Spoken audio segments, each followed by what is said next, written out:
Now for what's trending in true crime, Kaitland Armstrong is back in the headlines as her plastic surgeon speaks out on NBC's Dateline. In last week's episode of The Nighttime Stopped, Dr. Jorge Badia outlined the face-altering surgery that he performed on Armstrong, all while the now convicted killer was on the run from U.S. Marshals. She was maybe a little bit shy. She didn't talk too much.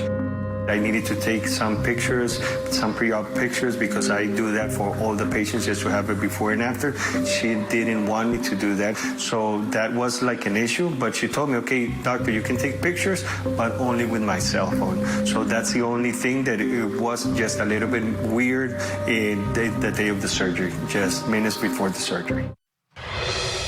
Dr. Badia also says he did lip filler and a nose job for Armstrong, who used the name Allison Page for her surgery.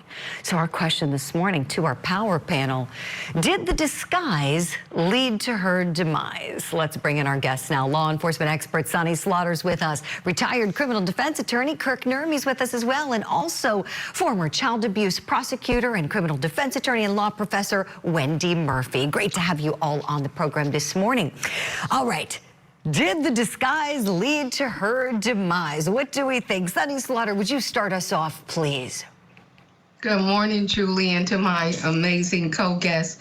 Absolutely, because, it's very suspicious that she didn't want to take the pictures. The doctor could have actually taken them while she was asleep. But when somebody comes to get work done and they want to do something that's so out of character and so outside of the box, I think this was an absolute cover-up. She got caught, and well, she absolutely looks different. It still did not hinder her capture or her prosecution. I love what you're saying there, Sonny. Wendy Murphy, to you next, please. Your thoughts on this?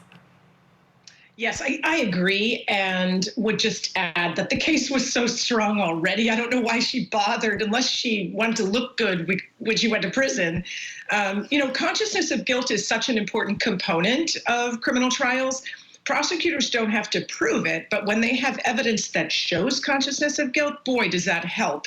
And there's nothing better than when a defendant tries to change their appearance. Sometimes it's growing a beard, shaving a mustache, dyeing their hair. This was pretty extreme, but boy, it was the nail in the coffin in terms of proving her guilt. I just agree that it wasn't necessary. The evidence against her was overwhelming. Right, Wendy, exactly. Kirk Nurmey, last but not least, tell us what you think of this, please.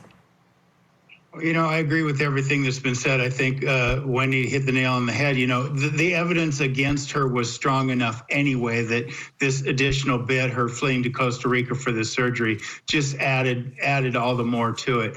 But I think about what's interesting, peeling back the curtains. If you're a defense attorney, you go back, you're sitting with your client, you're talking about this evidence, and they always have some kind of explanation for it all. It's always almost laughable. You got to keep a straight face and you go, do you really expect a juror to believe that? Do you want a lawyer who's dumb enough to believe this? Look what you did, and really hit them hard with the evidence so they know what they're facing at trial.